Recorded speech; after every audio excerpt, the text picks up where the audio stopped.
lesson that God was teaching through Saul. Saul, as we looked at a few weeks ago when we in a sermon when we considered Esther, remember that? Saul disobeys God because he doesn't destroy all of the Agag's family. This whole group, he was supposed to do that. He didn't. He disobeyed God in that. And God has very strict rules around obedience. Remember that Moses, who is divinely preserved by God from his birth, sees the burning bush, leads the children of Israel out of Egypt through the Red Sea, provides manna and quail, builds the tabernacle, delivers the law. Moses doesn't go into the promised land because he disobeyed God and struck the rock a second time. So he does all of this great stuff, but God punishes him because he disobeyed. All right? So God's got some pretty strict rules around that. It's not that Moses, we're going to actually see something about Moses today, so it's kind of funny that we're talking about this. It's not that Moses lost his relationship with God, but he falls out of fellowship with God, and God, in some of his actions, bar him from being able to do certain things for God. There were things that he could have had, but he didn't get because of the actions that he took. And so this is an important factor. Now, Saul, who was sometimes a good king and sometimes a bad king, and he does have the blessing of God removed from him, but David always recognized Saul as being God's anointed and being the king, and David never attacked Saul. He never attacked Saul. Even though he would have been well within his human rights to do so, he never attacked Saul. But Saul is now reeling. He's reeling. David is ascending in the eyes of the people. David, any war that Saul is winning, it's because David also secretly kind of goes and fights and then leaves so that Saul can get a win. I mean, Saul's not doing anything. There's no blessings on Saul, and he's very frustrated by this. He recognizes that he doesn't have the blessing of God on him, and he misses it. He wants it, and he'll do whatever he can to try to do this, including doing this, which is really, really dumb. But he does this, and he's trying to because he wants to find out what to do. How do I get to God? And so now Saul, who had been a really good king, this is not really spelled out too much in this chapter. A little bit. It's alluded to by the main lady that we're going to talk about here. But he has expelled all of the false prophets and the what they call workers of divination and like soothsayers, witches, and stuff like that. He's kicked all of them people out, killed them, or kicked them out of town. They're not supposed to be there. They're illegal. All right, but they're not all gone away, because we know that whenever you just make a law about something, that doesn't take away the threat. Making a law. Well, let's just make it a law that we can't kill people. Well, it's already a law that you can't kill people. Let's make a law that we can't kill people with really fast guns. It's already a law not to kill people. What difference does it make? All right, so but just making a law doesn't make it go away. It just makes it, I don't know, an added thing. And back here, you break the law. Well, it's not like you're not going to go to the worse or prison. You're just going to die worse. I don't know. So here's the thing we took off from verse 3, 1 Samuel 28, verse 3. Now Samuel was dead, and all Israel had lamented him and buried him in Ramah, even in his own city. And Saul had put away those that had familiar spirits and the wizards out of the land. There we're talking about it. And the Philistines gathered themselves together and came and pitched in Shunem, and Saul gathered all Israel together, and they pitched in Gilboa. And Saul saw the host of the Philistines, and he was afraid, and his heart greatly trembled. Now that's just typical Saul. Saul was not a brave man. Never was a brave man. Unless he was punching down. He was always happy to punch down at those under him or underprepared, but never was able to to stand man to man against somebody. He didn't have it. Verse 6. And when Saul inquired of the Lord answered him not, neither by dreams, nor by Urim, or by prophets. Now, Urim is an interesting thing that the priest had during these days, and this is not how it was, but it's kind of like dice. I mean, the priests would be able to look at these things. Nobody really knows how they worked, but they had them for, like, especially during the wilderness period and slightly after, maybe through the Judges, but they are pretty much, you don't hardly even see them after this mention in the Bible. They are very obscure things. But what it was people trying to figure out what does God want me to do? Again, kind of how we were talking about the last few weeks with the laying on of hands. It's a bit of a transitional period. They have the books of Moses. They don't have a lot of other instruction, and they're still living their life. They're trying to live as a nation, and remember that most of the books of Moses were written for family, government, not really too much larger civic government. So they're kind of cutting their own path through here. And so there were some ways that God communicated with people that we would consider unconventional today. But no prophets are helping him. There's no dreams. There's no Urim. So there's no direction. He's not getting anything. And these were the normal ways that he would have been able to hear them. Verse 7. Then said Saul unto the servants, Seek me a woman that hath familiar spirit. Now what had happened in verse 3? He kicked them all out because he was doing a good thing. This is what he should have done. Verse 7, Seek me out a woman that hath familiar spirit. I need to find one of the people that I outlawed, that I may go to her and inquire of her. And his servant told him, Behold, there is a woman that hath a familiar spirit at Endor.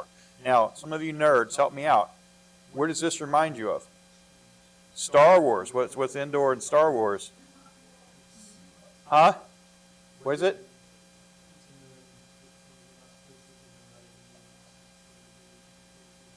Yeah, it's like the best episode because none of the rest of it matters because then Disney gets hold of it and ruins it. Yeah. Yeah. What'd you say, Alan? Yeah, bunch of nerds. The game of D&D will ensue afterward. But no, it's a. All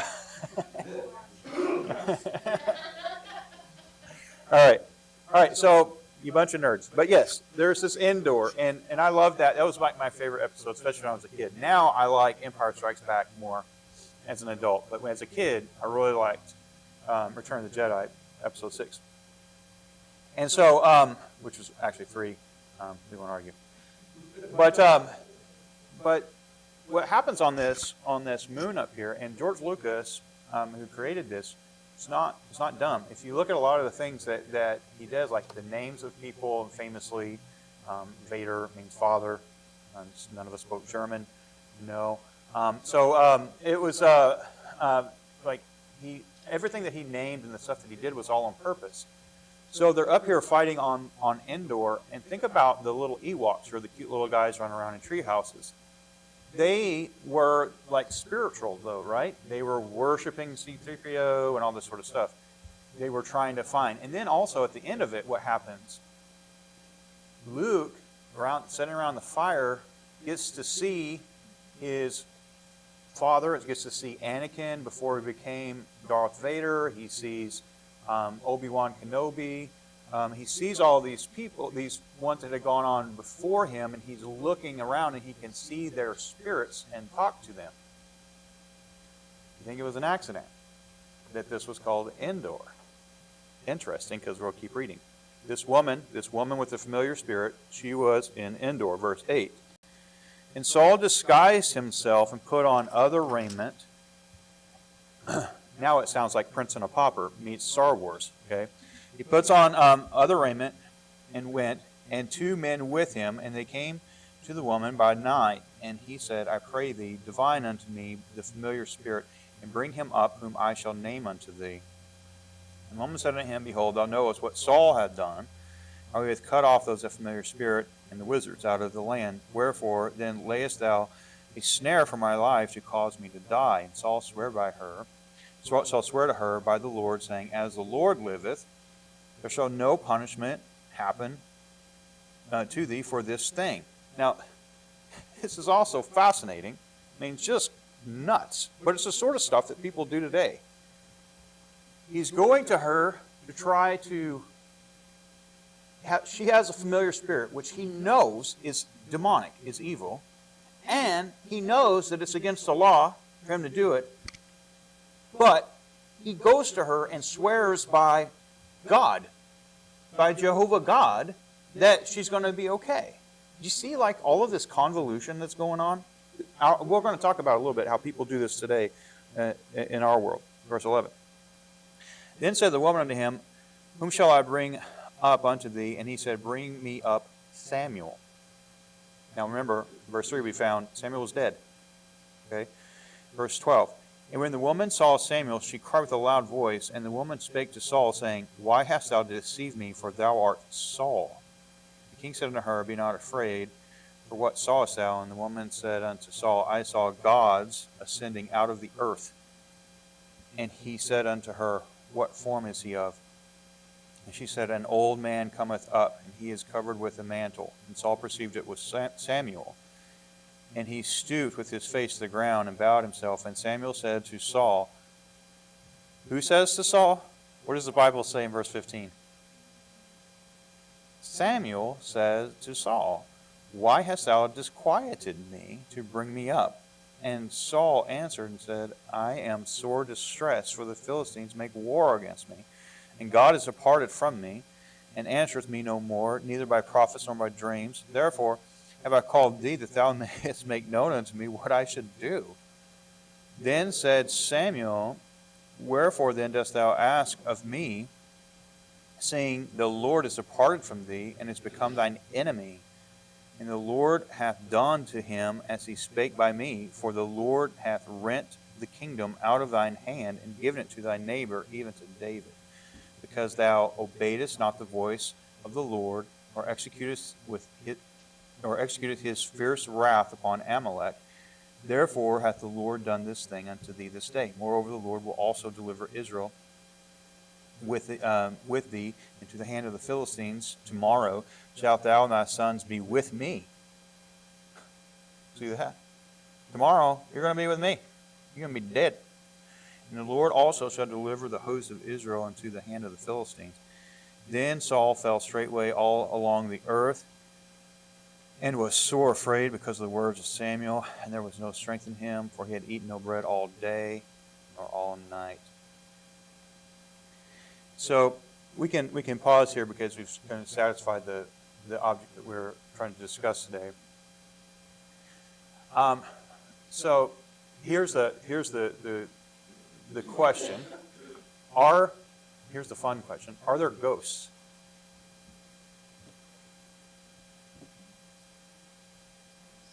Ghosts. Are there ghosts?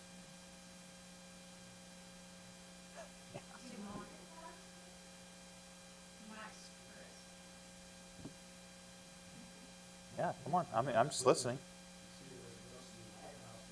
Yeah.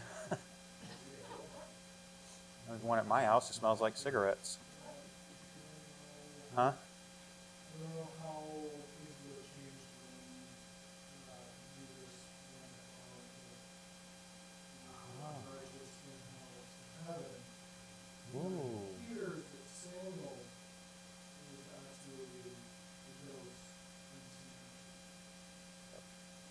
Look at Dakota being all 5 stars.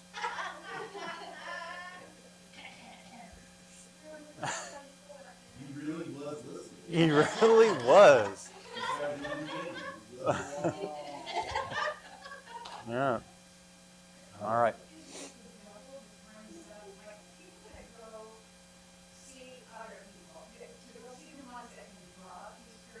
Yeah. The crossing over type. Yep. Yeah. Yeah.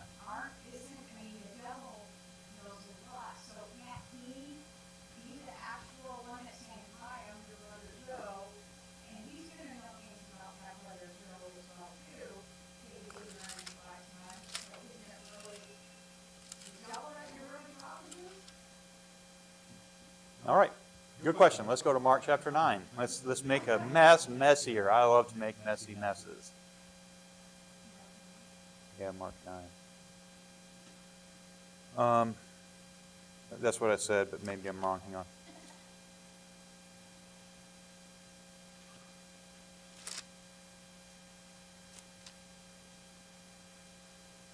Yeah. I'm right. I'm Mark 9. I just need to. I'm struggling. If you guys notice, I'm trying to do different things with my eyes.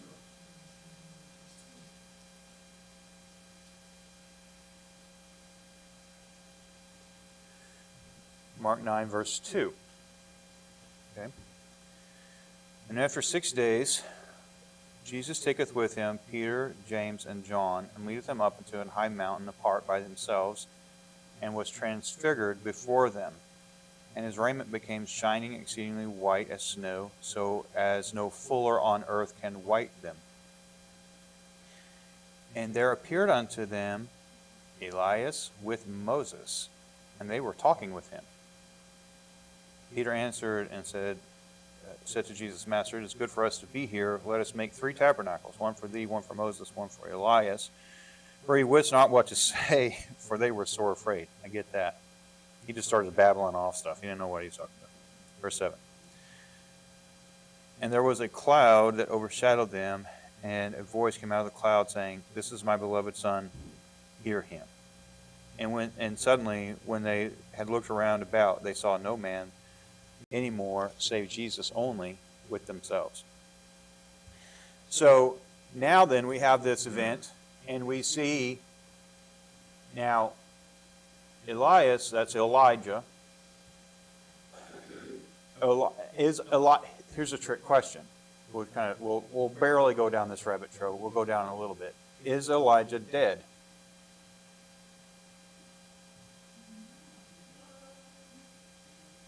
I like that we got both answers. Because remember, Elijah goes up in the fiery chariot, swing low, sweet chariot, right? And all this, old man river. All right, so he goes up up there. Now, some would say he was translated like that in the rapture. People will kind of instantly die, resurrect, transport, okay? However that the rapture works. So maybe he did die, but like that. And then we have Moses, who has one of the most interesting deaths in the Bible, but we do know that he did die because who buried him? Who buried his body? The Bible is explicit. God buried him. It's weird, but he did. All right, so somewhere on Mount Nebo. All right, so he's able to see over into the promised land, but he doesn't go. He watches them go over there from Mount Nebo, but he doesn't go. Moses died. So for sure Moses is dead. Probably, I kind of tend, it's tough for me to figure out what happened with Elijah. It's also tough for me to figure out what happened with Enoch. Okay, Enoch, the seventh from Adam, walked with God and was not, for God took him. Right? So what did happen to him? Well, he kind of got raptured too, in a way. Now it's interesting because Enoch's the seventh from Adam, and he gets raptured. Who's the next? What happened in the 8th generation? Noah. The flood comes. And then who's preserved in the flood? Those who were taken or those who were left? The ones that were preserved in the flood were the ones who were left. The ones who died in the flood were the ones who were taken out. Fascinating. All right, so, and that gets into all kinds of what we call eschatology, study of last things, and that can bend your brain, and we won't try to do it too much today. We're bending it enough. Joe, go ahead. Okay. So, yeah. So here, though, you see these two men, they're there. It's not like they're someone, it's not like Peter thought that he saw them. It wasn't a group hallucination. They spoke with them. Peter, James, and John heard them speak, saw them, saw Elijah and Moses, and they knew who they were. Fascinating. Are they ghosts?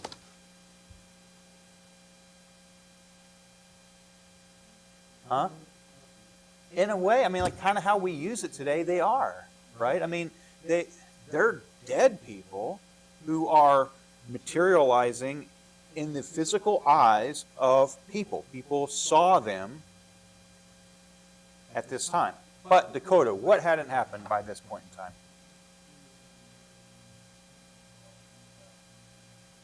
Right. So, where were people's souls during this time? What do you think, Quentin? Okay. Hell like we think about it today?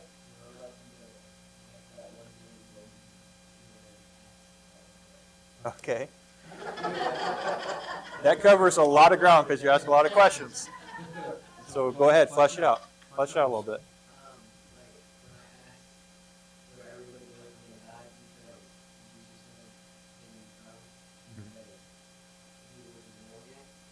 Yep.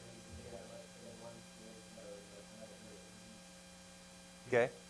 It's unfortunate we don't have James Curtis King here today because it's the bosom of Abraham. James didn't know what bosom was. He thought it was butt. Anyway, that's pretty funny when he was your age. And we will never let him live it down. There were several Jamesisms, but kind of like raptor, bosom is right there. They were in Abraham's bosom. And so this was common, it was the common abode of the dead. You can see, does anybody remember from Luke chapter 16, where we have the rich man and Lazarus? Remember what was going on there? Just kind of describe that to me in the top, where.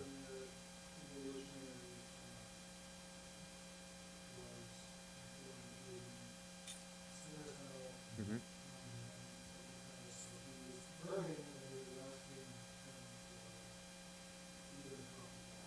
Yep. Okay. And then what about Lazarus? What was going on with him? Savannah, do you know? Wake you up. Do you know?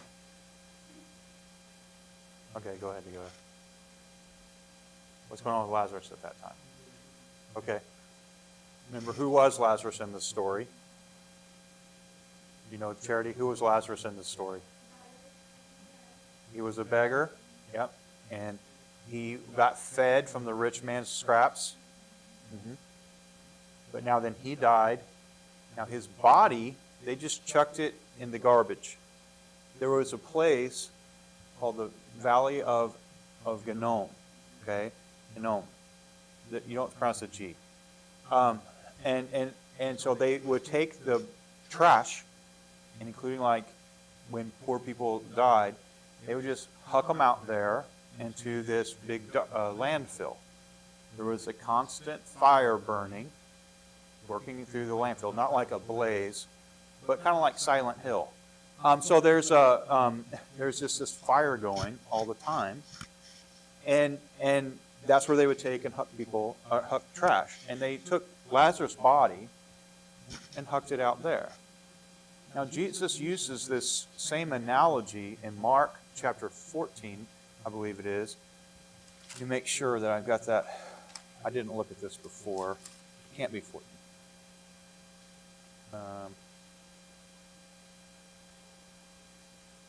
Where the worm dieth not. Hang on.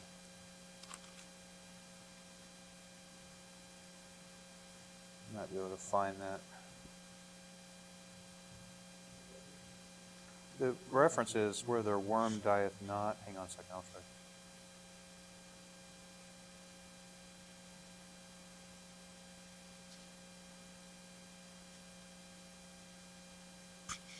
Yeah, Mark 9. So I'm sorry, we were in the right place anyway. It was around here. Mark 9. And let's go.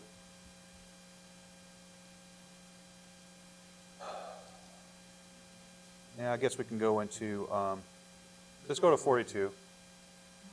Mark 9:42. And who shall offend one of these little ones that believe in me? It is better for him that a millstone were hanged about his neck and he were cast into the sea. Amen. And if thy hand offend thee, cut it off. It is better for thee to enter into life maimed than having two hands go into hell, into fire that never shall be quenched. Where it's interesting, their worms he that possesseth, their worm dieth not, and the fire is not quenched. All right, so, and he continues here that the rest of that discussion, he's talking about that. And what he's referencing there, everyone would have understood. This is, because he's in Jerusalem here when he's making the speech. This is down in that landfill, okay, where Lazarus' body, for example, would have been chucked. Remember the rich man, though, his body gets put into a tomb. Painted, whitewashed sepulcher, all of that. It was this fancy thing. But Lazarus was discarded. Now, though, but their souls, when they go in Luke chapter 16, Jesus is talking about them. The rich man is in torments and flames. He's begging for just a touch of water. And Lazarus is in Abraham's bosom, and the Bible says that he is comforted. Okay, he's comforted there. So we see a description of this place where there were people, and in the Old Testament time, especially you see this a lot in the book of Psalm, David would talk about his soul going down to hell. But it's not hell like the same words that we see in the New Testament.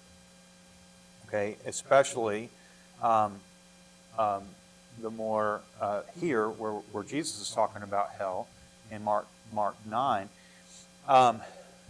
When he's talking about this is a place of punishment, sinner's hell, I think somebody said. And then there's the common abode of the dead. Sheol, in Greek it was Hades. Okay, it's just a common abode of the dead. That someone went to hell in the Old Testament, they just went to Sheol, they went to a place, common abode of the dead. But even the common abode of the dead, even Sheol, was segregated. Remember, there is a great gulf fixed between the place of punishment and the place of paradise. They're all kind of there, though. And Jesus had not yet ascended. All right, so there's a pretty interesting situation that goes on there. So the common thought is that prior to Jesus' ascension, it would have been more easy for people to come back from the dead. For the witch at Endor to summon up Samuel, or Elijah and Moses to show up on the mountain, probably Mount Hermon with Jesus. Okay, so it's kind of that's a common thought. Let's go and look for.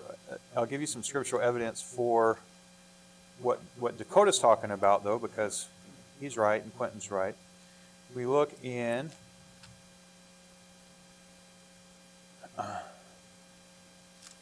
think I want to be in 1 Peter. 1 Peter chapter 3.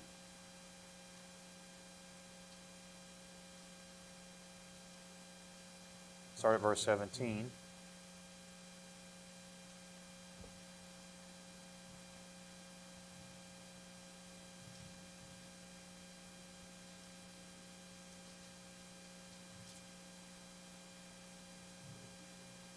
First Peter 3:17.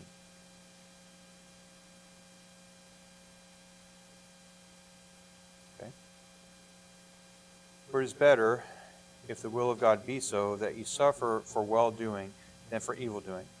For Christ also hath once suffered for sins, the just for the unjust, that he might bring us to God, being put to death in the flesh, but quickened in the spirit. So his body dies, but his spirit still living. Verse 19, talking about his spirit now, continuing that same thought. See the end of verse 17, to the punctuation. So we haven't started a new sentence. Verse 19, by the which also he went and preached unto the spirits in prison, which sometimes were disobedient, when once the long-suffering of God waited in the days of Noah, while the ark was preparing, wherein few, that is 8 souls, were saved by water. The like figure wherein even baptism also doth now save us, not the putting away the filth of the flesh. The answer of a good conscience toward God by the resurrection of Jesus Christ, verse 22, who is gone into heaven and is on the right hand of God, angels and authorities and powers being made subject unto him. Fascinating thing happens in verse 20. There are apparently spirits in prison. Who are they? Well, among other people, evidently they're the people who perished in the flood, but that were believers. Okay, were able at least to be able to be saved. There is one name under heaven given among men whereby you must be saved. What's the name? Jesus. And that name isn't different today as it was in the day of the flood. Had they ever heard of Jesus during the flood? They never had heard of Jesus or the cross. They did know about a Messiah. They did know about a coming one who would save them from their sins. They didn't know who he was. So what did Jesus go down there and preach? Yes, I am the way, the truth, and the life. No man cometh unto the Father but by me. Jesus goes down there and preaches a similar message that he had been preaching just days before in Jerusalem, and the people then believe him. Psalm chapter 110 says, then he led his captivity captive. So he takes them from that place of holding, prison, so to speak, and leads them with him. The Bible says, therefore, hell hath enlarged herself. Something fascinating happened in Matthew chapter 27.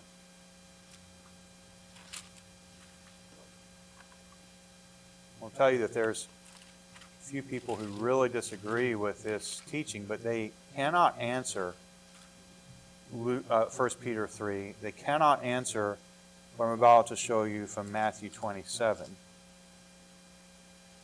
They cannot answer what happened at Endor. They can't answer these things. They don't have a solution. People that, what we call them, they may be a brand of hyper-dispensationalists that think that people always went to present heaven and people always went to present punishment, hell. They also have a struggle with John 14. Jesus says, I go to prepare a place for you. Well, what's the place that he's preparing if it was already prepared? So there's this very fascinating thing that happens. So if we are in Matthew 27, let's go to verse 50.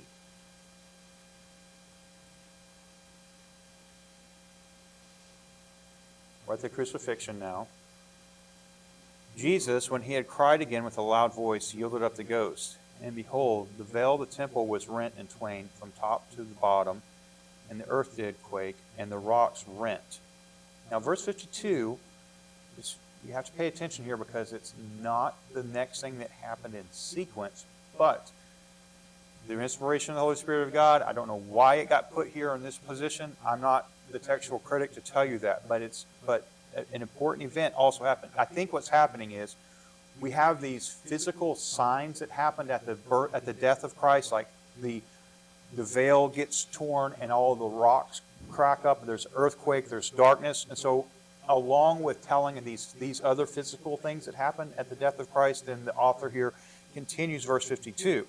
And the graves were opened, and many bodies of the saints which slept arose and came out of the graves, notice this word, after his resurrection, and went into the holy city and appeared unto many. What? This is weird. Now we're not only talking about ghosts, we're talking about zombies. Okay, kind of in a thing. I mean, like, their bodies have come up out of their graves, okay, and they're walking around. Somebody's like, hey, Grandma, what are you doing here? You know, and it's, well, you know, this happened, but not like Grandma, but like many, it says. Many. I think there's a bunch of people. Yes. Yeah, I guess. Trippy, right? Right here, it seems that they are physical bodies. Yep. Because it says, the graves were open and many of the bodies of the saints which slept arose. Yep. Yes. Yep. And that seems to be what's happening here. If you couple that with what we just read in 1 Peter, some things start to make sense. Because Jesus now, he goes, he preaches to them in Sheol. Okay, he goes and preaches to them there, Abraham's bosom, paradise. They come with him out of there. But how far up does Jesus resurrect at this point? He only comes to the top side of the ground, right? He only comes to the top side of the dirt. Yet he's not going to heaven yet. So these people are kind of in this kind of weird plane because Jesus has to go to heaven first. So once Jesus goes to heaven, then they can go. But they can't go until he goes. So they've been brought up, but there's this transitional period. Yes? Yeah. It seems to be like how Jesus' body was. Okay, so Jesus' body resurrects. But we know some things are different about Jesus' body when he resurrects, like he walked through walls. He never did that. Maybe he could have before the resurrection, but he never did. After the resurrection, he did. He walked through walls. He never teleported before the resurrection, but he did after the resurrection, like teleported. He was here, then he was there. Okay? He did that sort of stuff after the resurrection. But he also ate food. Exactly what I was going to say. He still ate food. So it is a body, but it's something's a little different. Something's different. And remember too, people who are closest to him did not immediately recognize him. They did in a minute. They did recognize him after a little bit, but there was something just different enough that they couldn't immediately put it together. So like Mary, who's in the garden with him, she doesn't recognize him until he speaks to her. You have the two people that walk on the road to Emmaus with him. They walk this whole way and they're talking all sorts of things. Did not our hearts burn within us, they said, but they didn't recognize until after he was gone. Oh, that was Jesus, who they knew. They knew him. So they didn't put those things together right away. Yes.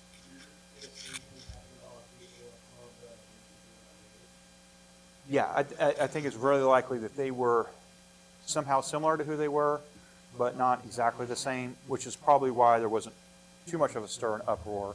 Remember also during this time when this was going on, this is massive feast time. So this Passover, there's a lot of people already in town. More people are coming to town. Pentecost will be in 47 days from here. And so there's lots of people coming and going in and out of town, so there could be lots of people, and people will be like, I don't really, didn't recognize them exactly because of this. Yeah, fascinating. So, are there ghosts? So, we still haven't necessarily solved this question yet on this point. But I'm becoming more and more a fan of this passage in the Bible. I think it tells us more than it seems to make sense of its location. Let's go to 2 Corinthians chapter 5. I don't know why it is. This is an epistle written to a rather carnal church. I mean, they are not the greatest church. Paul has to tell them some really simple things. And they have to receive a lot of instruction that they were boneheads for having to get this instruction, but they did. Nevertheless, it seems to me like the central themes of Scripture are nowhere else more laid out than in 2 Corinthians chapter 5. To this church, this corrupt church, Gentile-led church, just lays everything out. I believe that the central theme of the Bible is in verses 17 through 20, maybe through 21. I mean, that's like this idea of reconciliation, Jesus becoming sin for us who knew no sin. So this is like the main part of the Bible is right here. If we look in the same chapter, 2 Corinthians chapter 5 and verse 8, we are confident, I say, and willing rather to be absent from the body, what does it say? And to be present with the Lord. What's the time frame now of this writing? Yeah. Yep. It's after the resurrection. It's after the other writing. Perfect. This is later. So Paul's now saying, if we're absent from our body, we're not in paradise as we understand from the Old Testament or early New Testament. We're not. Remember, Jesus upon the cross, he says to the thief who was saved, he says, today you'll be with me in paradise. That same sort of language. Now we're past that point. We're now into the church age is full on, okay? And Paul is saying now to be absent from the body is to be present with the Lord. There's not this intermediary time frame that we had seen before. This is different now. And so when people die now, they're absent from their body, and they're a believer, they're present with the Lord. That leaves a little bit of a hole. Do you see it? Be absent from the body if you're not a believer. Well, we would understand that that means that you are separated from God, and that's the basic definition of death, separation. And so we believe and teach that those people go there in hell. Okay? Yep. Yes. Okay.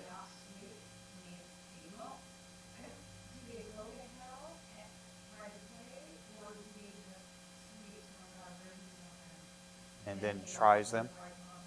Yep. I can see where people come to that position. But the problem I have with it is that we found in Luke 16 already that people who were dying that were non-believers were already going to a sinner's hell and had consciousness there. The rich man in hell and sinner's hell in Luke 16 had memory, had sight, had feeling, had all of those things. Conversation, all of that happened. And when we saw also in Mark chapter 9, Jesus says, that's one of the fascinating phrases to me, their worm dieth not. What is that talking about? Many people smarter people than me have said, well, that's like their memory. That's like their consciousness, their awareness eating at them. Now, maybe there's some of the more troubling, difficult sermons I've been in, is Jack Parchman talking about worms eating at people in hell. Okay, I don't even want to think about that. Give me the fire part. I don't want the worms part. That's really hard on. Okay, so, but there again, you have the idea of consciousness, awareness for people who are non-believers. Yeah. So while their bodies are wherever they are, eaten by sharks or growing up inside of trees or wherever their bodies are at, doesn't really matter too much. Their bodies will get assembled back together with their spirits and souls. We see that at the Great White Throne Judgment, because death and hell give up the dead which were in them. They stand before the Great White Throne of Judgment. Yep. So it's yeah. So, yeah, Joe.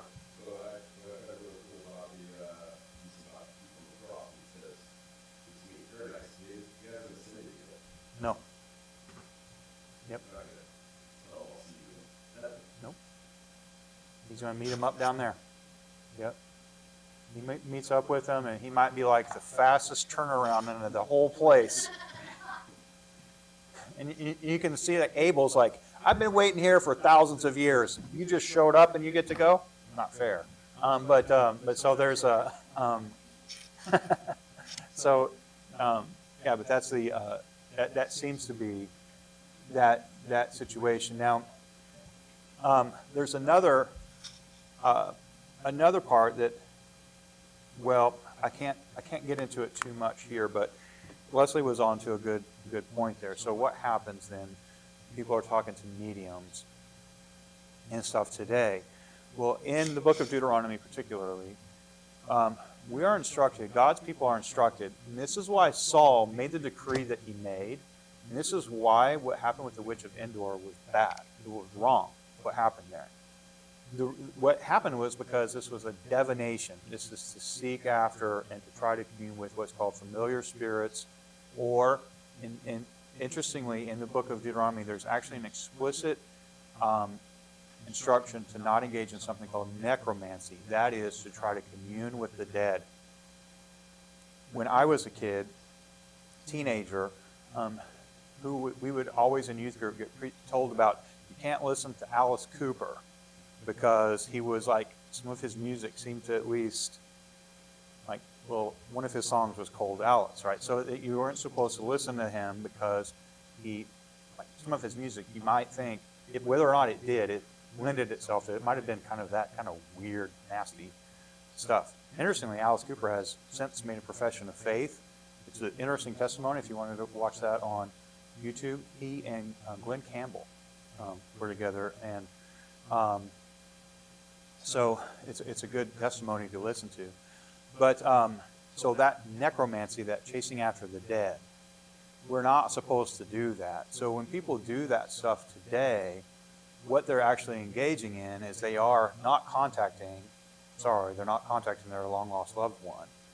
They're not doing that. They are more than likely contacting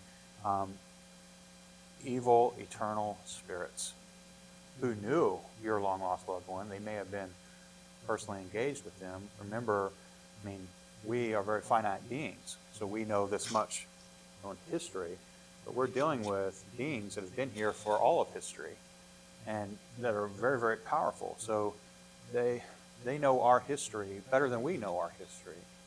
They know our long-lost family members better than we know them. Even some of our family members that may be in heaven, godly, good people, they still fought a spiritual warfare during their life, and so it's possible that people who challenged my grandfather, evil spirits that challenged my dead grandfather, may today be challenging me. And sometimes why the challenges may seem so familiar, like, why does this seem like, when we talk about family curses or generational curses, how can that be? Well, it's because we have these evil spirits that are from generations that we're trying to battle with now. Very, very interesting things to consider. And so we are here trying to do that, and we are not supposed to do that. I want to tell you this morning that there is right up the street here, is a denomination that is fascinated with necromancy and divination. When Joseph Smith was looking into that hat so that he could staring at these rocks, they were supposed to tell him how to translate the golden tablet so he can write the Book of Mormon. That is divination. And then, whenever they want to go and baptize people, communicate with dead people so they can baptize them, that's why Ancestry.com exists. That is necromancy. It's trying to commune with the dead, and they are eaten up with it over there. Not at this street level that we're walking on here, but in Salt Lake, even in Portland, at the Portland Temple, they are. Okay, so just be aware of it. It's weird. They don't talk about that part really loudly, but we're not supposed to try to connect with, contact, or pass on loved ones. We do see them in Hebrews chapter 12. Wherefore, seeing we're compassed about with so great a cloud of witnesses, let us lay aside every weight and the sin which does so easily beset us, and run with patience the race that is set before us. Who is a great cloud of witnesses? It's those that have gone on before us. Is it unreasonable to think that our loved ones who are with Jesus might not be watching us, cheering for us? It's not unreasonable to think, but to think that they may be acting in our lives, that goes beyond the pages of the New Testament for sure. That's not anywhere taught. We don't see that someone is there interacting with us, like Luke on the moon of Endor, getting help from Obi-Wan Kenobi. That sort of stuff doesn't go there. But isn't it wild how that George Lucas tied into that? So we started at 1 Samuel today, Sister Jeannie, talking about the woman with familiar spirit in Endor. And there, what happens, Saul goes and he asks her to call up Samuel so that he can look and get that passion. Isn't it interesting how that you need to get that corrupt garment out of this church?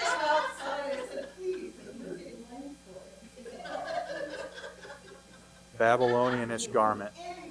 So that, yeah, we both did. All right, so that's where we were going, and it's interesting how George Lucas took and tied those pieces together.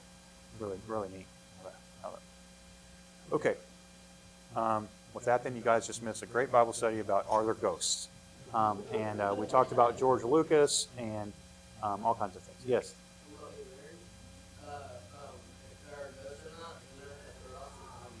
Yes. Yeah. Yeah. So, pretty fun stuff. Uh-oh.